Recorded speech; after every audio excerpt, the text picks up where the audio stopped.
السلام عليكم ورحمة الله وبركاته. أصحابتنا كحرن channel كنا Somali Universe كسو دوادا مركليو برنامج كيني أرمها بالشدة. أسبوعنا برنامج كينا وحن كسو قادن ضنا لحنا قودو آنو ناكسنين إني رقو قرسدان بس إنت آنو بود قليكور برنامج كينا هادي بدانا يتهاي بقشادة كوري سي channel كينا هاي لو بنا سبسكرايب سارتو سي كسو كاران فيديو ودن بي سو أبلود كرينو.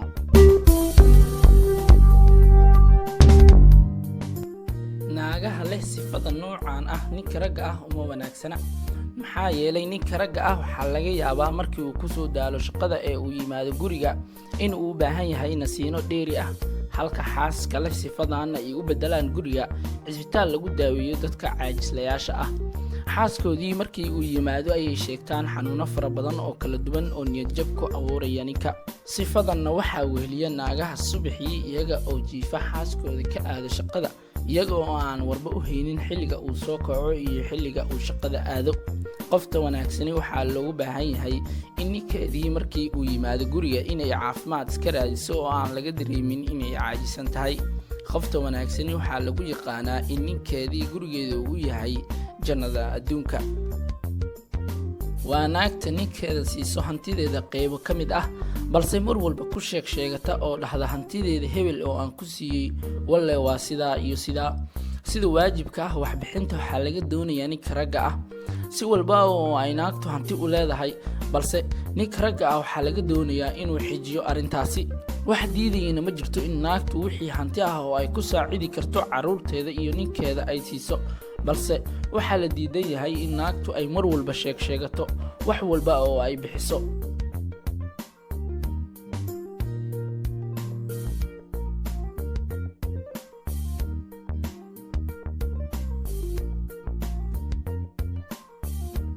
naagta laga dhintay ama uu soo furay nin hore taas oo mar walba ninkeeda cusub ku dhahaysa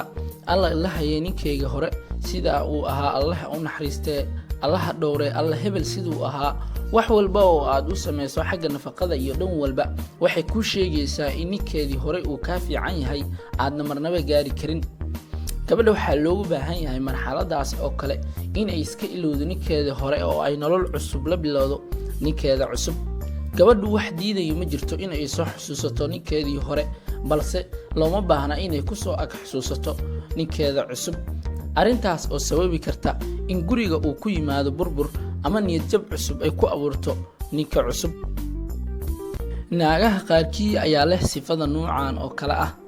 tusaale hadii ay martiqaadaan qoys kale oo ay qoyskii dhameeyaan raashinkii ay u wada keeneen ay naagtu mar walba dhahayso Allah helay raashinkii iyo biyihii oo dhan waa ay wada dhameeyeen oo mar walba qofkii waxa uu geyso ay ku raacanayso ay leedahay raashinkii waa uu dhameeyay ama biyihii waa uu dhameeyay naagaha sifaadkaas noocaas oo kala ah waxa loogu baahan yahay inay iska bedelaan dabeecadda noocaas ah raggana iska ilaaliyaan naagaha noocaas oo kala ah naagaha qaar ayaa leh sifadan tusaale hadii aad isku soo wada raacdaan inaad shopping soo wada sameystaan inta aad wadada socotaan wax walba oo ay aragto waxay ku leedahay iibi oo aan u baahanahay guri qurux badan hadii ay aragto waxay ku leedahay iibi gaari qurux badan hadii ay aragtana waxay ku leedahay iibi waxaad kalifaysaa ninkaaga oo aanan awood u lahayn in waxyaalahaas oo dhan ku iibiyo wixii aad ka hesho oo hadii ninkaaga uu awood u leeyahay ka dalbo laakiin hadii aad og tahay in ninkaaga uu ka bixi karin hawshaasi laaha in aad kalifto